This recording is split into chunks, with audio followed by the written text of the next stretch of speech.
नमस्ते दोस्तों, मेरा नाम है रघुनंदन नुगजा और आप देख रहे हैं हमारा यूट्यूब चैनल आरवीज कॉमर्स ट्यूटोरियल। आज से हम लोग स्टार्ट करने वाले हैं 12th commerce economics Maharashtra board के लिए ट्यूशन्स लेना। तो आज का ये लेक्चर पहला लेक्चर होगा इंट्रोडक्शन लेक्चर, जिसमें हम जानकारी लेंगे कि हमारे सिलेबस में आखिर कौन कौन से चैप्टर है, हमें कौन कौन से चैप्टर पढ़ने हैं और हमारी स्ट्रैटेजी क्या रहेगी ये सब चैप्टर्स पढ़ते वक्त। तो हम 12th के सिलेबस को शुरू करने से पहले एक 11th के सिलेबस का ओवरव्यू ले लेते हैं। 11th के सिलेबस ने हमने पहली बार इकोनॉमिक्स ये सब्जेक्ट सीखा। तो पहली बार जब हमने इकोनॉमिक्स सब्जेक्ट सीखा तो इकोनॉमी क्या होती है, इकोनॉमिक्स किसको बोलते हैं, ये हमने देखा। फिर उसके बाद हमने इकोनॉमिक्स ऑफ महाराष्ट्र भी देखा कि महाराष्ट्र के इकोनॉमिक्स में कौन कौन से फैक्टर्स है जो वो अफेक्ट करते हैं।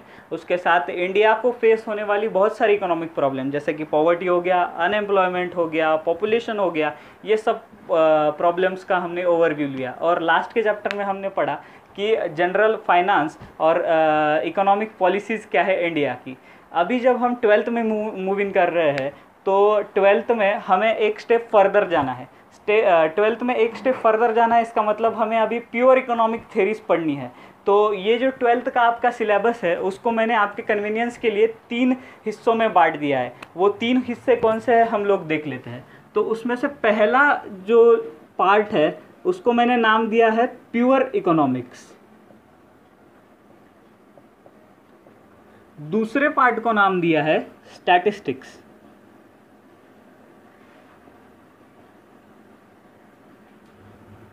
और जो तीसरा पार्ट है उसको मैंने नाम दिया है ट्रेड एंड मार्केट्स।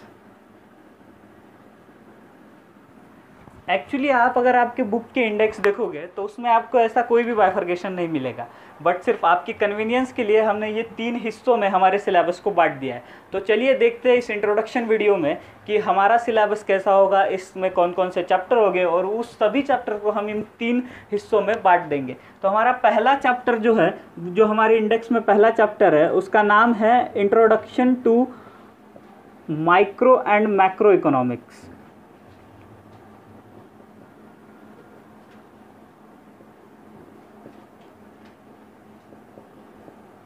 इस चैप्टर में हम दोस्तों पढ़ने वाले हैं कि माइक्रो इकोनॉमिक्स किसे बोलते हैं, फिर मैक्रो इकोनॉमिक्स क्या होता है, इकोनॉमिक्स की ये 2 ब्रांचेस ही क्यों पड़ी, इसके पीछे की हिस्ट्री क्या है, और इन दोनों ब्रांचेस में का डिफरेंस भी हम लोग पढ़ने वाले हैं। उसके बाद हमारा सेकंड चैप्टर जो है वो चालू होता है, उसका नाम है यूटिलिटी एनालिसिस। आप सबके लिए यूटिलिटी है जो वर्ड है वो नया होगा, तो इसके लिए यूटिलिटी का मीनिंग क्या होता है, फिर यूटिलिटी हम कैसे मेजर कर पाते हैं, और सबसे इंपॉर्टेंट बात इस चैप्टर में है कि law of diminishing marginal utility, वो भी हम इस सेकंड चैप्टर में पढ़ने वाले हैं। इसके बाद थर्ड चैप्टर आता है दोस्तों, जिसका नाम है demand and elasticity of demand.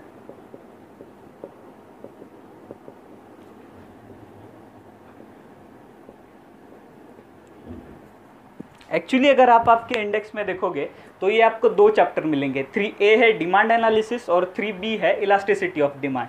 तो डिमांड किसको बोलते हैं, फिर जो हम मार्केट प्लेस में जाते हैं तो डिमांड कैसे चेंज होता है, डिमांड को कौन कौन से फैक्टर अफेक्ट करते हैं। उसके बाद इलास्टिसिटी ऑफ डिमांड मतलब डिमांड चेंज कैसे होती है, कि एक लेवल पर से डिमांड दूसरे लेवल पर कैसे जाती है, अप कैसे होती है, डाउन कैसे होती है, वो सब हम जो पढ़ने वाले हैं वो इस हमारे थर्ड चैप्टर में पढ़ने वाले हैं, जिसका नाम है demand and elasticity of demand. उसके बाद फोर्थ चैप्टर आता है हमारा सप्लाई एनालिसिस।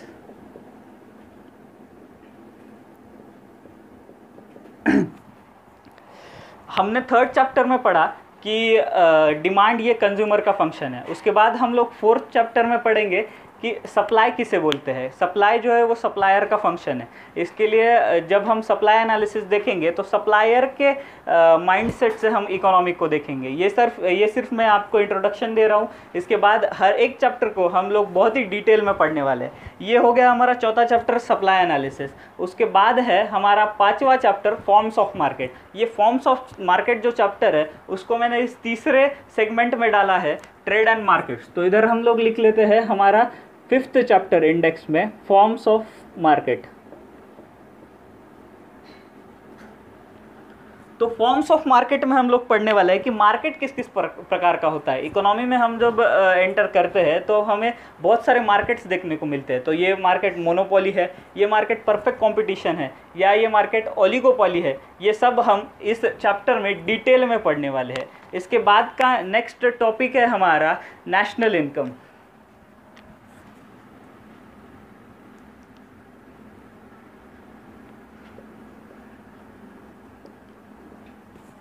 नेशनल इनकम ये टॉपिक आपके सिलेबस का one of the most difficult chapter है, क्योंकि इस चैप्टर में आपको बहुत सारे फॉर्मूलेज देखने को मिलेंगे, बहुत सारी इकोनॉमिक टर्मिनोलॉजी जैसी होगी जो आपको डिफ़िकल्ट लगेगी। बट आप घबराइएगा मत, हम ये चैप्टर बहुत ही आसानी से कंप्लीट कर देंगे।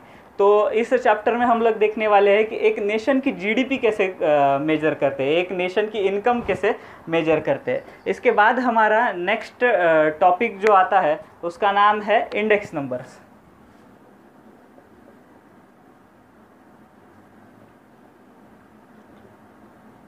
इंडेक्स नंबर्स ये जो टॉपिक है वो टॉपिक स्टैटिस्टिक्स से रिलेटेड है। इस टॉपिक में हम लोग कुछ कैलकुलेशंस भी देखेंगे।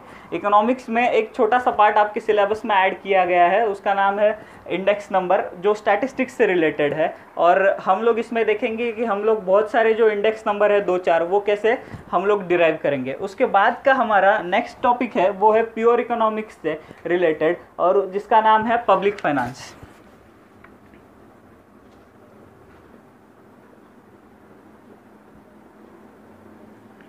इस टॉपिक में हम लोग देखेंगे कि गवर्नमेंट कौन कौन से एक्सपेंडिचर करता है। गवर्नमेंट जब भी इकोनॉमी में एंटर होता है तो वो बहुत सारे एक्सपेंडिचर पब्लिक वेलफेयर के लिए भी करता है। तो वो एक्सपेंडिचर वो कौन कौन से करता है, वो एक्सपेंडिचर का नेचर क्या होता है, तो ये सब जो टॉपिक्स है वो हम पढ़ेंगे पब्लिक फाइनेंस में। सेंट्रल बैंक के फंक्शंस क्या होता है, हमारी इंडिया में सेंट्रल बैंक आप सबको मालूम है आरबीआई है, तो वो उसके फंक्शंस क्या है, ये सब हम लोग पढ़ेंगे इस टॉपिक में जिसका नाम है पब्लिक फाइनेंस। उसके बाद हम आते हैं हमारे लास्ट सेगमेंट की ओर जिसका नाम है ट्रेड और मार्केट्स। उसमें अपना अगला टॉपिक है money markets and capital markets.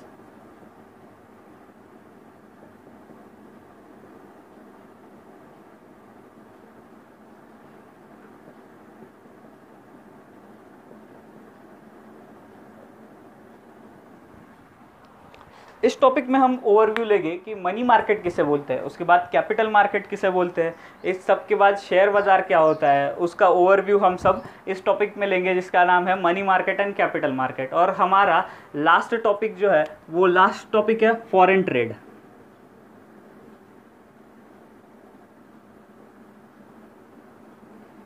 इस टॉपिक में फॉरेन ट्रेड टॉपिक में हम लोग क्या पढ़ने वाले हैं, तो इंडिया जो भी इंपोर्ट करता है, इंडिया जो भी एक्सपोर्ट करता है, वो सब की डिटेल्स हम फॉरेन ट्रेड इस टॉपिक में पढ़ने वाले हैं। अभी जो भी इंडिया ने रिसेंट डेवलपमेंट्स आई है इंपोर्ट के सेक्टर में या तो फिर एक्सपोर्ट के सेक्टर में, ये सभी चीज़ें हम लोग पढ़ने वाले हैं हमारे इस एंड लास्ट टॉपिक में जिसका नाम है फॉरेन ट्रेड। तो इस हिसाब से हम ये पूरा इकोनॉमिक्स का सिलेबस जो है वो 10 चैप्टर्स का पूरा सिलेबस इस 3 सेक्शंस में हम लोग पढ़ने वाले हैं। मैं चाहता हूँ कि आप लोग एक बार इसका स्क्रीनशॉट निकाल के रखिएगा।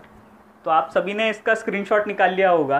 तो इस तरीके से हम हमारा पूरा इकोनॉमिक्स का 10 चैप्टर्स का जो सिलेबस है वो आने वाले दिनों में कंप्लीट करने वाले हैं। हमारा पहला चैप्टर होगा इंट्रोडक्शन टू माइक्रो और मैक्रो इकोनॉमिक्स। इसके लिए आपको हमारा अगला लेक्चर देखना पड़ेगा जिसमें हम लोग ये फर्स्ट टॉपिक स्टार्ट करेंगे।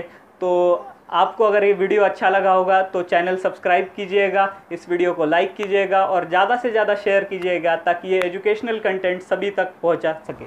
Thank you.